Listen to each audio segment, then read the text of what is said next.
here in beautiful Iceland playing an international chess tournament. Today, I played against a fan.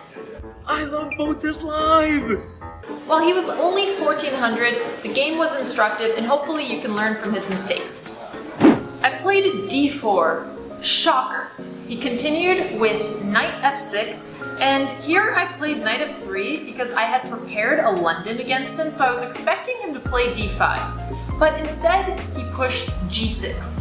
Since he was lower rated, I wasn't too nervous to be going out of my preparation. That being said, against the King's Indian, I almost always play a samish, which includes f3, but I had just done a TikTok video on how to beat the King's Indian that included this line, and I had looked into it, so I was actually able to use it this game. I continued with c4, bishop g7, knight to c3, castle, pawn to e4, and d6. This is a typical King's Indian, and the King's Indian is characterized by allowing white to take control of the center, while black makes his plan around trying to challenge it. And here the main line is bishop e2. My opponent played c5, which is the best move here, because if he makes a move like e5, which is also common in the King's Indian, then I have ideas with bishop g5, which are trickier to play against because of the pin. Okay, so he continued with c5, and the line I decided to play is pushing forward the pawn to d5.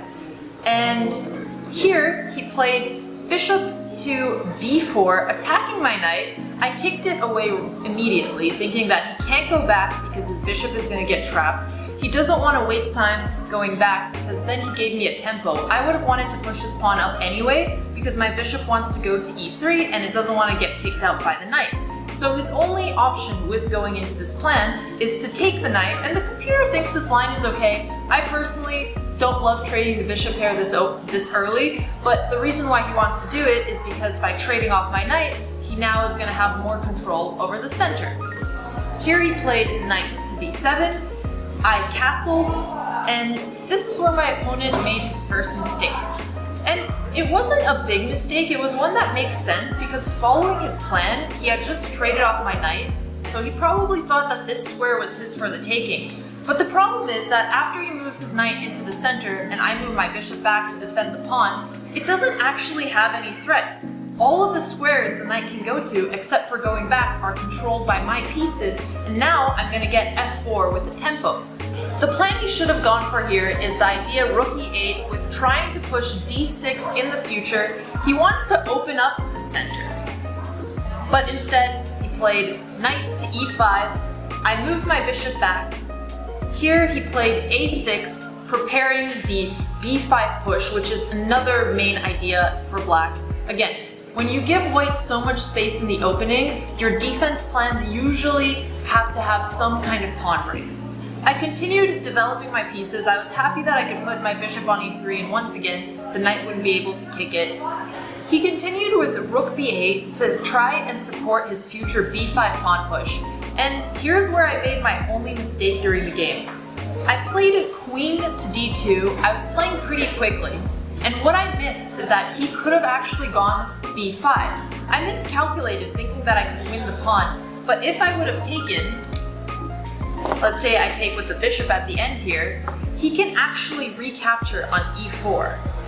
So this was a little calculation I missed, and another reminder to myself to not play more quickly than I need to.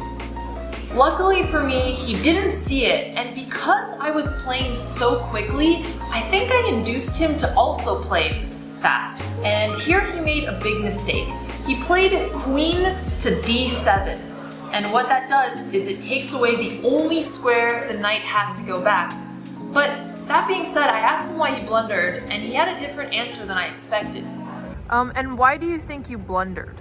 I think I blundered because I watched too much Botez content. Oh, okay, we're finishing this. Oh yeah, sorry. So here I continued with f4, winning a piece, and he didn't give up. I'd actually heard from his previous opponents that he had played 4-hour games the last 2 rounds and that he was in losing positions but managed to draw them, so I knew he was a fighter. That being said, I was already up a piece, but for people who are lower rated watching this video, I'll try to focus on the tips that actually help you convert winning positions. Here he took I recaptured with my bishop and he pushed d5. I like that he went for this sack. It at least gave him some kind of pawn storm on the queen side. I retreated my bishop to d3 because I wanted to continue protecting the e4 pawn since he could kick out my knight. He pushed my bishop back. I retreated, continuing on this diagonal to defend my knight. He pushed my knight away, and I played my knight to e2 with the idea of hopping into the d4 square and looking towards this nice f6 square where I would have a knight outpost, meaning that my knight cannot get kicked out by any pawns and it was defended by my own pawn. By the way, we made our own chessboards and pieces. Botezlive.shop if you want to support the channel. Alright, now back to the game. Here he developed his rook. I brought my knight into the center. He pushed one of his pawns, trying to continue his attack, and I played knight to c6, attacking his rook. Here he should have just moved his rook over. If you're ever down material, you want to keep as many pieces as you can on the board. But I think he was getting a little bit desperate with his position, so he decided to sack.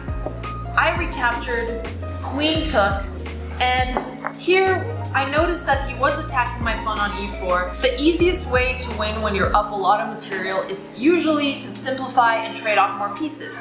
So I played my bishop to d4, I let him go for all of these trades.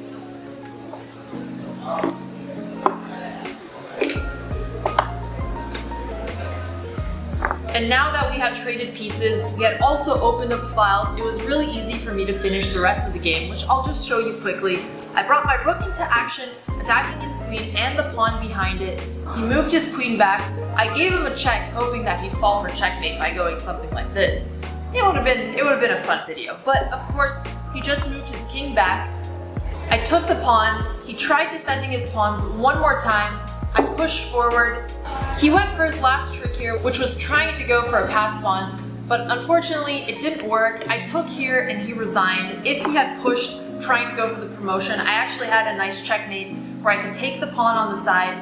He can't move his king over because I take with mate. He also can't take the pawn. I mean, he can, but he's about to lose because I recapture with the rook. He has a few moves left and the mate is coming here. I don't know exactly what was the most accurate, but it was coming, something like this. Thank you guys so much for watching, and hopefully tomorrow I can finally beat a higher rated opponent. Bye!